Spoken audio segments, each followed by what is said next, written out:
In the end, it's storytelling. In the end, it's filmmaking. In the end, it's trying to connect with audiences, whether it be a documentary, a fiction film, a commercial, a short film, a web series, something for corporate clients, something for festivals. You name it. Like it's all. It is literally the same language, Right. the language of cinema.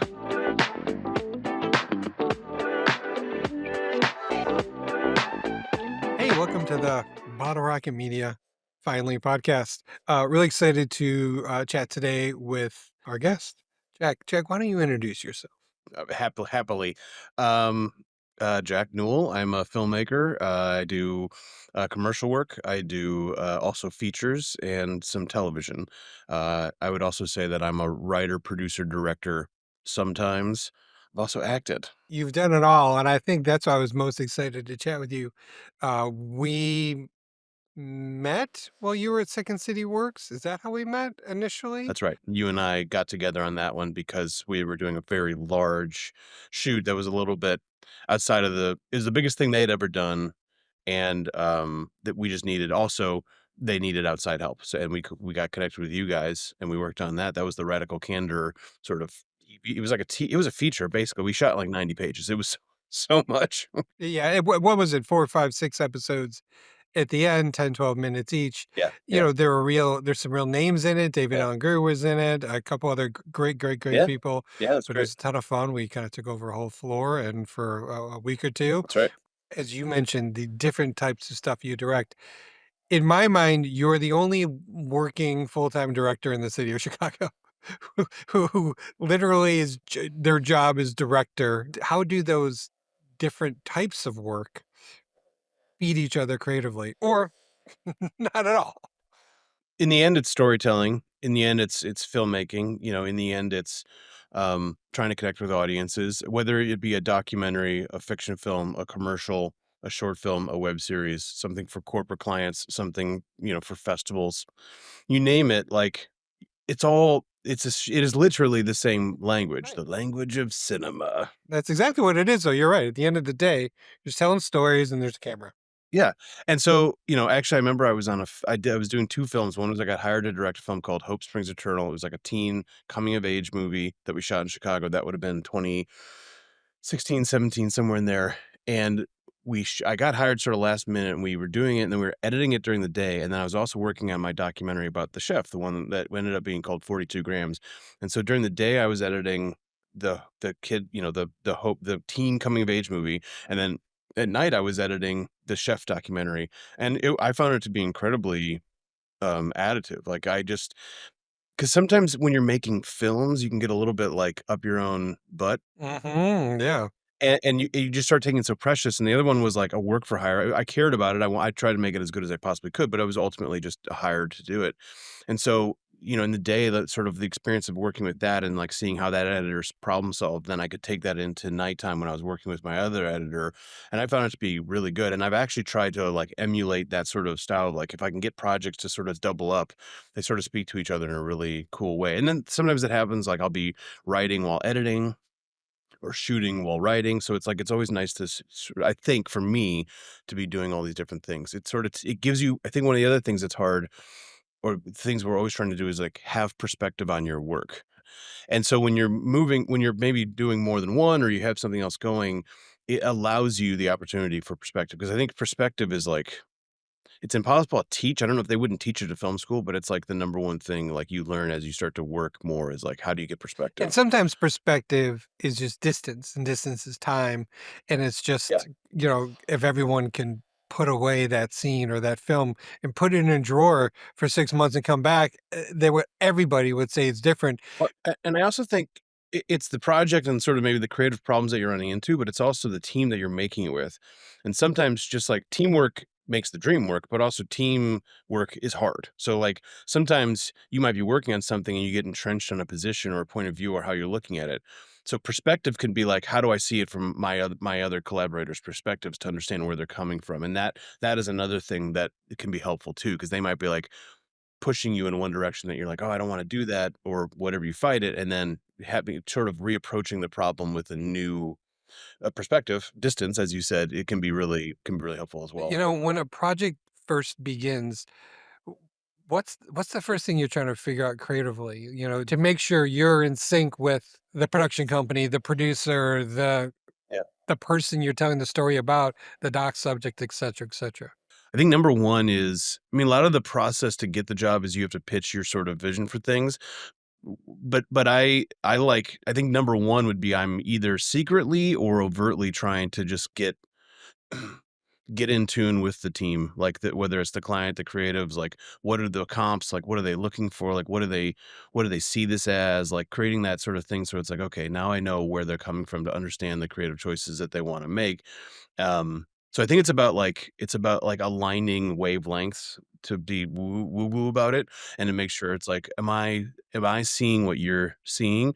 And trying honestly not to maybe even make too many creative choices early, like, allow because also, like, understanding filmmaking is, like, you don't necessarily need to make all the choices at the beginning, like, there's some choices there's a process, right? It's a process, so knowing that so I think it's really, like, understanding and trying to build that rapport and relationship and understanding with the teammates, um, I think that would be probably where I like to start, and then building from there, it would be I mean, it's like creative constraints boost creativity. So it's like a lot of the times at the beginning of the project, it's the most exciting time because it can be anything. So actually, it's sort of funny because immediately now budget can help on this, but also the sort of and timeline, you want to start creating a rule set around like how do we make decisions. So then as each decision gets made, it fits within a sort of a pre-agreed upon rule set. I think one of the most interesting and telling things about you being a wildly experienced director is not wanting to plan too much. And productions are complex. There's many, many, many people involved, even small productions and big productions. But Oh yeah, as a young director, I felt like I needed to be Hitchcock and plan every shot and plan every moment. And as a sure, more sure, seasoned director, or watching much better directors than me, like you and other people, you realize like all of the best stuff comes from unplanned, trusting your team, choices you could have made because you don't have all the information, you don't have the history that your production designer does or wardrobe stylist does. And so having the confidence in the process and in yourself to say like, let's not overplan this moment. That's really important in the movie because yeah, I trust her, I trust him, I trust the process, and we'll get there. yeah. Like, that's so hard to do, but to you, it was just like, "Oh, it's matter of fact." Well, I think it's also true in commercials. I think commercials pushed you towards being really well planned ahead of time because everyone wants to know what you're gonna get. I mean, commercials are more about like it's about execution on the day when you're shooting, ideally. You know, you go in, you plan out like crazy, your boards, you know, you got boards and then you sort of basically shoot the boards and like it's all like you sort of Yes. gotta make it they don't want you don't want surprises necessarily in that No. situation. But that doesn't mean you can't create an environment where you can make surprising things Yes. happen, and they can fit within the that sort of system that you've already created. As the person that's tried to pitch that moment, you pick and choose who you pitch it to. You're like, "Well, let's Yeah. be open to something fun here," you know? And you can see the clients are like, "Oh, that sounds great." And the other ones are like, What? That's scary to them." "No, no, no, no. I got the Mhm, boards are mhm, mhm. approved. We're gonna do the boards." So you just feel at the client. Such an important part of that type of commercial work, or such an important part of, well, any of the work is your uh, creative partners. So that's a production company, an agency. What makes a production company, what makes an agency a good partner for you as a director? I mean, it's sort of unexciting, but it's just like clear communication. I mean, that in a lot of ways, that's what production I think the office of production, like in any project, is to facilitate communication. And when it's bad, it's a problem. And when it's good, you don't see it. Right. So I think because of the nature of commercial work too, production company is that sort of conduit between layers of creatives. So creatives on the agency and brand side, and then the creatives making the piece, the actors, the director, the shooters, all that stuff. So that kind of making sure that there's clear communication there, I think, is like really and flowing communication is really important. I mean, that's maybe not the most exciting answer, but that's probably what comes to mind Yeah. immediately. I think production's job is to facilitate the creative in all things. Sometimes you get producers who like what they don't get that, Mhm. I guess. It's like they know how to get it done on time and maybe under budget and all that other stuff, but it's like, why are we doing this? Like if you don't just make a thing to make it on budget on time. And actually it's sort of easy, and once you've done it, like it's possible. It's not easy, but it's like It's not it's impossible. achievable. Right, yeah. Certainly not impossible. Yeah.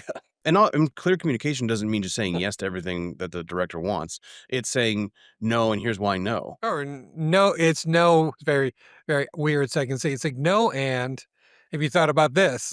Yeah, In some yeah, ways, it's not a yes and. It's like, "Yes, that's a great idea. If we thought about this cheaper way to get it done," right. Well, sometimes too, and I think you brought up the second city, and that is definitely part of my ethos, and it's like a yes and Yes. sort of thing, what you just referenced, but it's also this idea called like creating from abundance, which is, and on set, I think that's a lot of what it's about, is like you want to create as much stuff because really anything, period, is Mm, made in the edit. Like we, unless you're going live, which we're not 99% of the time. Like it's a bit the edit. So it's like you're just trying to create from abundance. I think there's a misconception sometimes that that can mean like no choices are made, but like you sort of like in a certain part of the process, you want to be yes and you want to be creative from abundance. But at a certain moment, you mhm, got to make decisions. Like you can't just go on stage or create a thing where you're just like, here's 8,000 ideas. Like that's not a thing. I mean, artists are defined by the choices they make. So at a certain spot, someone's got to be being like, yes, no, yes, no, yes, no. And that doesn't have to be a negative experience. That actually can be mhm. very positive. I mean, the idea of cutting down and eliminating routes is sort of what it's all about as well. Yeah, and like you said at the very beginning, creatives respond to working within a box, and so if every if every time a gaffer or a DP or a director, came to me and said, "I have an idea," and I said, "Yes," that might not result in the best idea. No. It's like, "No, but what's the challenge? What are we trying to do?" And now you suddenly go from having Yeah. one person's idea and one person trying to problem solve to one person's idea and 3 or 4 or 5 or 6 people trying to problem solve, and they go, "Oh, what about this?" And again, to your point, that little Mhm. improv over here became a funny idea for the writer behind camera that ended up being on camera. That those challenges, you hire really smart, interesting people on a set. They all have Yeah. so much different experience. So just to be able to at any given moment mine that experience for an interesting result, that's the stuff on set that's thrilling to me. Not we got it as Yes. written. Great. Yeah. Moving on. You know? I mean, film is film is inherently hierarchical. Like there's no two ways about it. And I've been part of projects that have tried to make it not hierarchical Right. and it does not work. Like there needs to be a hierarchy. So that's understood. But that doesn't mean you need to create a working environment that has to be like tyrannical or dictatorial. I mean, you can the thing that's funny is like once you do it enough, like everyone knows Mhm. what the hierarchy is. Like younger people less so, but it's like in the end, it's the director Mhm. basically on set. You could be the writer, could be creative director, but it's like there's this group of people there. So like, a PA Right. knows that. Like, but what you can do is make a different situation where like in 99% of situations they're not going to speak up because sometimes productions don't like that person speaking up because the hierarchy to them is the structure. Wherein the other way to look at it is I can get if you open up an environment where everyone can kind of Mhm. throw in ideas, like I get all these great ideas for free and I get the credit for it. Like it's completely Right. selfish. It's the best. And if people have a sense of ownership on a project, that's just great. I mean, it's like sometimes I think commercials can be it's like, "Oh, I'm doing this work, but it's not filling my bucket," it's not filling my creative bucket, which you hear sometimes. And it's like, yeah, that's true. I mean, you can also make feature films and docs that don't make your fill your creative bucket. I think it's about like how do you create the projects and then create a situation where people can feel like they actually Yes. have ownership and like and what they're doing is important and valued in the process.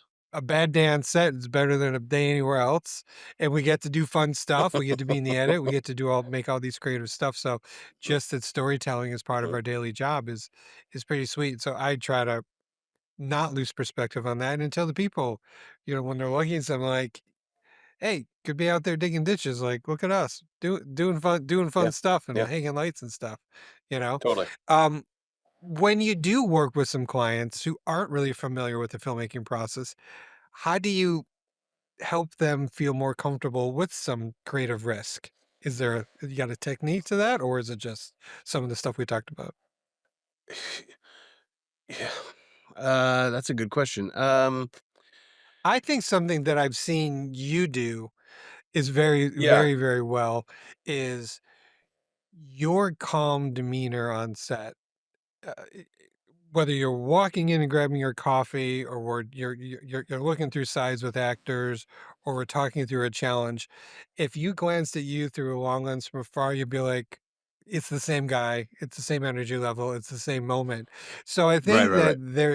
there can be, how you're perceiving something. If you're like, oh my God, we're gonna do this thing, and I don't know if it's gonna work, but just trust us, versus, hey, we're doing another take, we're gonna try this little thing. I think it's gonna work out great, but I'm excited for you to see it. So Yeah. I Yeah. think Yeah. you might do it so naturally that you're like, oh yeah, that's just my everyday. But that's been my perception of you, of your even keel. That's great. Thank you for answering the question for me because I could Sure. not answer it. Um, well, I think directing is is very performative, and you Also, have to understand uh, it's a performance, and you have to understand that, like it or not, fair or not, like everyone is on a set specifically is looking to you. They're gauging everything. Everyone is looking at you, and that's why when you're in that position, when you sit in that seat, you have to understand that how you comport yourself is being looked at by literally everyone. And it is tiring. I mean, it is, a lot of times crews will go out afterwards and I'm just like, you just sort of it does drain your emotional battery. I think it's true for producers too, actually. I think because everyone's I looking agree. to you for sort of, and so there is an element to it that is partly what's going through the mind there. And then there's times when I know, like, if I modulate behavior in a certain way, I will get a certain outcome. And that's, can be I'm gonna make I'm gonna do something overtly self-deprecating, like, Right. just, like, make a Right. joke about myself because I wanna change, or it's like, you're like, "I'm gonna get a little, I'm gonna a make a little little testy fuss over here this because thing. Yeah. make a little fuss with this thing." Um, or, or not, and I think, uh that would, go to, sort of all departments, and it would certainly be, like, for clients, and I think sometimes, clients, if they have less experience with things, it's a risky proposition for them because it's a lot of money, it's a lot of time, it's a short window, it's like, we have to get it right, there's a very much like, "We gotta get it," and they're coming to us, they're coming to you, they're coming to me because we are the Hmm. experts, allegedly, in this space, and so I think, you know that's not projecting confidence, but Hmm. just, like, having confidence that, like, what this is going to work, or this is gonna be, and I think also when I'm filmmaking, I'm always like I'm just thinking, like, escape routes. I'm just like, "How do I get in and out of every single scene that I'm in?" And then also you have other people who are then throwing other basically closing off Hmm. escape routes all the time, and so you're always like, "Okay, I'm gonna tunnel, or I'm gonna go up, I gotta build a ladder, I can fashion a thing out of bed sheets, like, if I shoot this shot," the one we shot with, the Randall Candor one, there was an example of an actor came to set, maybe not as prepared on the lines that we would have wanted him to be prepared for his lines, and this would be a very classic moment where, because we had him for a very short period of time, it's like, this could go Very wrong. there's a lot of things that Yeah. could totally go wrong here. In this situation, what we did was we just completely changed how we're gonna do it, and we did something you don't normally do, which is we added shots that I didn't plan, and it basically started like, we're gonna go ultra wide, like, so wide that, let's say, for example, he's so small in frame that if he's talking, you can't really see his Right. mouth. So if he's not You're doing the like, lines just right. back up. No, no, no, keep going. No, back up a little further. No, Yeah, put yeah. on the 24. So Yeah. you do that, and then we basically just shot our way in, and we shot, like, more shot sizes. So it was a weird use of time, but then he was basically rehearsing on camera, so when we got to the close-ups, which is like, "This is what we're using," perfect, amazing, nailed it, crushed it, it was amazing, hilarious, worked exactly what you wanted. But at no time was Kim and company being like, "Oh, wow, it's Jack's really freaking out." It was like, because that's bad, Right. that's not good, that doesn't at no time does freaking out like, "Oh," like, that almost never helps. I mean, sometimes a slightly raised voice Right. gets the fire. Don't like to do it. I've done it, like, Yeah. handful of times Well, ever. especially when it's not your MO and you're like, "Okay, people aren't paying attention in this moment. You know, I'm gonna play my card. I get 1 or 2 of these Yeah. a shoot without being an asshole," you know? Well, it's fun. I mean, because also I try to create a set where everyone's having Yes. fun and the PAs and the boom guy and like, and so it's like, but what ends up happening is that people end up having Right.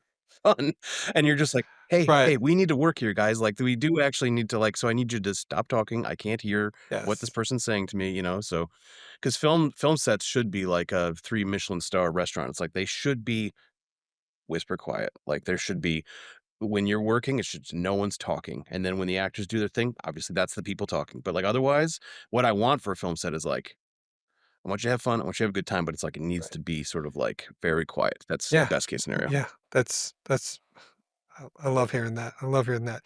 Well, a lot of what you've done in one of my favorite movies you've made, How Not to Make a School, you work with trained actors, you work with real people. How does your directing approach, I mean, those are, that commercial work you just mentioned, that's a 20, 30, 40, 50-person crew. You've got extras. This is a big thing. The Yeah. documentary, it's you with the camera on your shoulder in the middle of Haiti. How does your Yeah. directing approach change, between those 2 things? Or is it fundamentally the exact same with just 40 people less around, you know? Yeah. With documentary, I mean, you have no script with written lines. You know, they're not actors and you're not trying to get them to say something specifically. But one of the things I noticed in the documentary is like people repeat themselves a lot. That was a really big realization is that in everyday life, like people will tell you the same thing many times. So part of documentary is like getting people to tell you something and then trying to recreate a situation where they're going to be able to say it on camera in a way that feels natural. And so for the 3 documentaries I've done, I've definitely employed that tactic. The timetable is maybe the biggest difference, right? Like on a commercial, it's like this is a 30-second piece. We have some lines, we need to get them out, but they need to be done in a certain way. A documentary, a feature-length documentary is obviously long. I mean, Haiti took 5 years to shoot, so it's like that's very different. But in the end, like the film needs to be good and needs to work, and the commercial needs to be good and work. It's just sort of like it's just different like time scales almost. Um, but yeah, I think documentary filmmaking, when discovered it after film school and got into it, I think it probably changed it probably speaks to the thing you were talking about with, how you see me on set, which was, like, I think it probably calmed me down some, I actually, and realized, like, you just need to sort of, like, let things happen, um and also, like, a lot of times on film sets, like, you do have a weird amount of downish time, like, when you're setting up or moving or anything like that, and it's like, I always say, like, in this industry, it's like you're like a lion, like, on the Sahara, like, you don't eat when you're hungry in this industry, you eat when there's food, and, like, that's just a reality, and that's also true with so, like, lions, a lot of time, they're lazy, just laying around on their rock piles, and then they get up and they do something incredible, like, to take down a whatever, and then they eat. Like, that's true with how to live this world, like, how to do this thing. It's like, if you had 5 jobs going on right now, Brett, and then a 6th one came in the door, you would do whatever you Yeah. had to do it. Like, that's just the way it is. Because lean times, Yeah. they lean, and fat times, you just gotta go for it.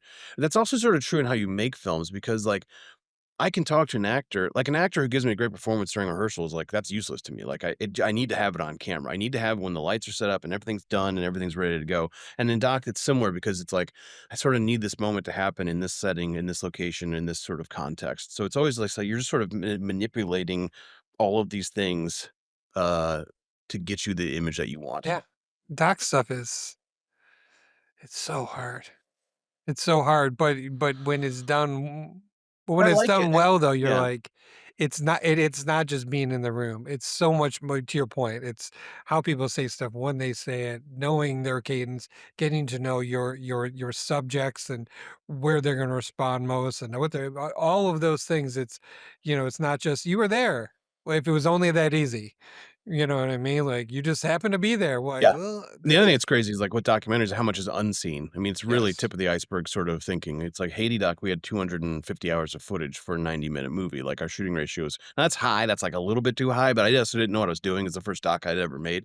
The chef one was more like 40 hours for a 90-minute movie, which is far more reasonable, but still a lot. There's still a lot of stuff that's not there, there's a whole 'nother movie. I mean, in Haiti, there's, like, there's another 3 movies that you could make from that footage, which is also like what again, the choices you make, like what do you exclude and what do you not, and what do you put in? It's sort of interesting as well.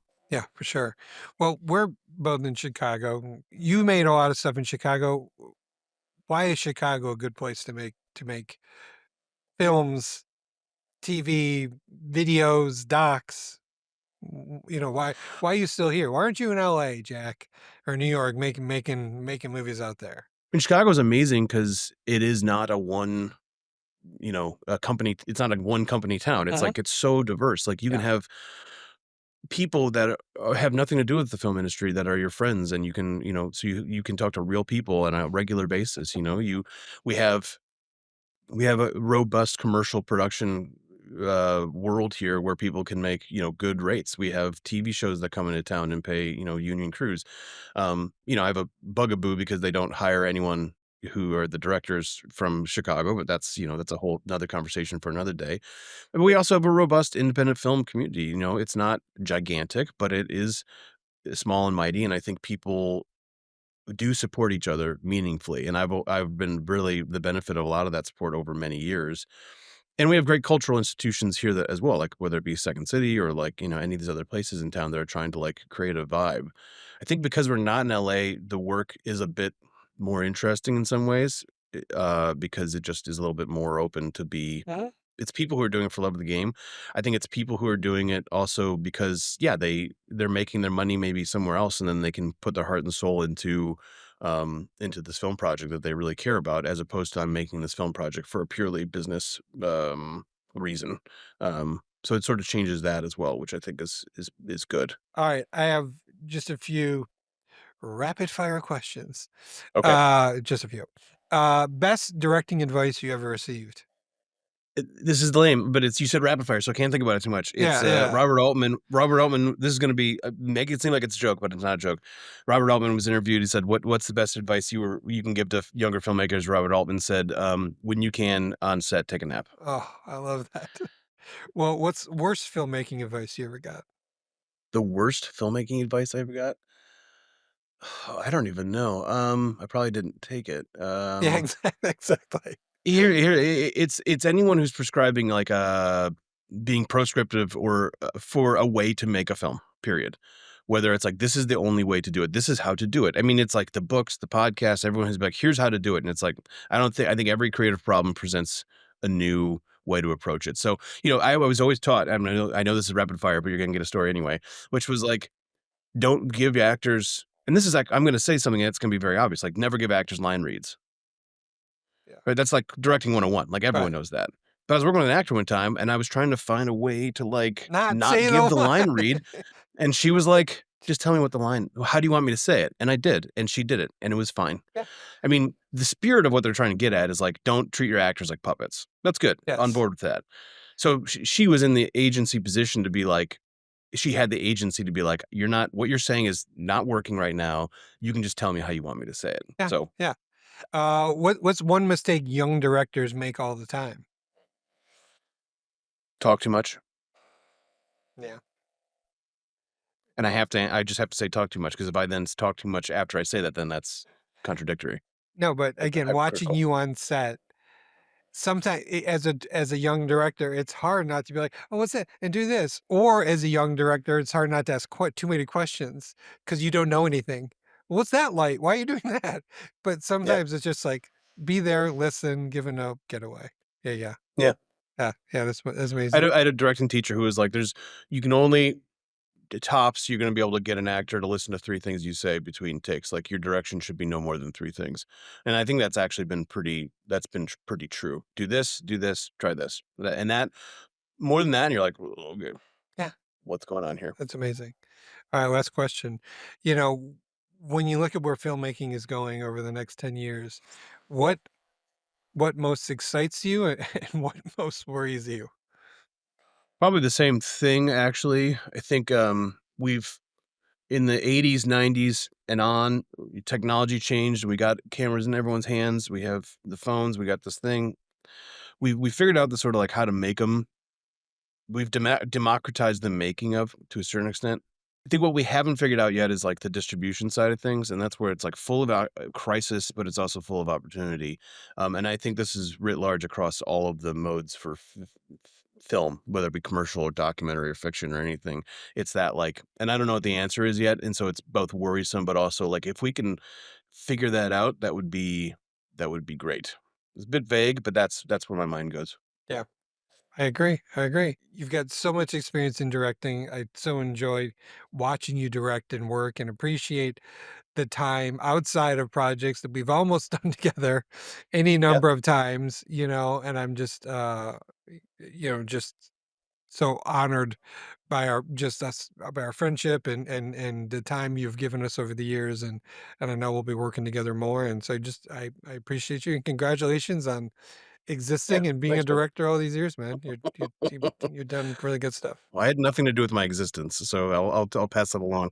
But, yeah. No, I feel the same way. I think it's a lot of this is finding people in the industry that you like to do work with and the people who you feel inspired by, and I feel similar to everything you just said, I would pl right back at you, like, it's been you're one of the few great folks in the town who are full of a town full of great folks who are doing good stuff and are great to work with, so, no, I appreciate it. It's nice to I love talking about this stuff, so it's like Yeah, me too. we could just talk forever about it. I think it's super interesting. Yeah, me too. Cool, man. Well, enjoy. Well, thanks everyone for watching, whoever did. See you next time. Thanks, Brett.